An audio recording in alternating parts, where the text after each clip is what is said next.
let's back up a step.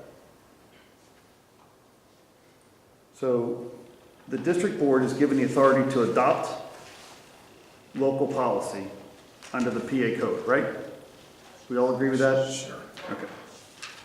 So then the way that that gets adopted is it goes through this committee and then it goes to a reading or two, then it goes to the board. We agree with that procedure, right? For about the 20th time we've addressed that process, yes. Just confirming. So did this committee review the statutes upon which these policies are based? Can they review them? No, did they? I want to. They're not on the packet. You click on them and you go. So you click on them how, Mr. Cleaver? I don't know. How did you do it? I didn't click on them. You got a packet here, a PDF that was sent to us, same as what's been printed here. Is that correct, Melissa? Mm-hmm. So the references were not part of that packet No, they're not. and therefore not accessible to anyone on this committee. Unless they would have went through and researched. But they don't even have what they are. You can't research them, they're not listed. The PSBA did not provide the reference to the list that they gave you. No, but that's where the recommendation comes from. It's from PSBA. So I understand that, but PSBA doesn't adopt these policies, we do. right. PSBA makes a recommendation, Under a lot of their guidance, correct. at which point you're a blind trust. You're blindly trusting them to give you these recommendations based upon these statutes that they did not reference. Or did you give them, or nor did you give them to you as the administrator, give them to the policy committee prior to the policy? No, I did not. That's correct. So that this board, these three members of the policy committee cannot meet this standard and requirement, which is to adopt local policy. We're not adopting anything here tonight. We're I understand that, but you can't even recommend it. You don't have the information. I mean, each policy should be referenced and linked to the state and federal laws. To review the policy, adopt or modify a policy without reviewing the underlying statute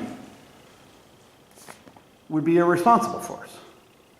If that's your opinion, then you were also part of the irresponsibleness of the past year. Actually, I do pull them up and I look at all of them. Okay. Well, no, But the way you guys rubber stamp it and blind trust the other guys, and even Mr.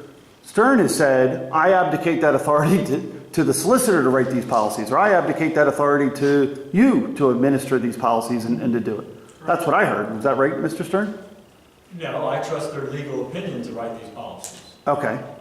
But if you trust their legal opinion, I understand it's Part trust. of the district and part of the employee force, and that's why they're trusted to do the job they're supposed to do. Correct. And most people trust their employees, and I get that, and they're your employee. We pay PSBA money, so we trust them to do it. But again, that's not a blind trust, Mr. Stern. It's, the idea is that it's supposed to be... I mean, The term- myself, I don't have the ability or the time to read the statutes that are belonging to all of these policies, so I trust that the supplier of this information is doing their due diligence and their homework because we're contracted with them to do so. I agree, and the idea for us is management, let's call it, is to trust and verify. So I agree that you might not have the time to do what I did, but the question is, Well, you didn't do it did you completely do? because you only did 1 through 12, so you're looking at the wrong one. No. No, you said you only did 1 through 12. Through the past policy, correct. So there's So that's all we were given, There's 30. Right. You're given this. which is why I'm saying that, You referenced the 1 through 12 in the wrong policy. no, I referenced 1 through 12 in the old policy, right? Then you have a new one from PSBA. So the question is, our job, The other ones. which you Correct, didn't and- do, apparently. unlike what we're hearing, our job is very simple. Trust, but verify. So if there's, how many did you say, 20 what?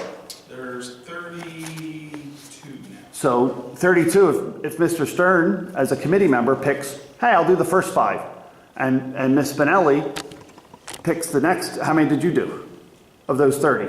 Any? Okay. So if she picks the next 5, and then I say, hey, I got a whole bunch of constituents in the world, and I'll give 1 to each of those people, and then they'll pick the next 20, and we can trust and verify with them as well.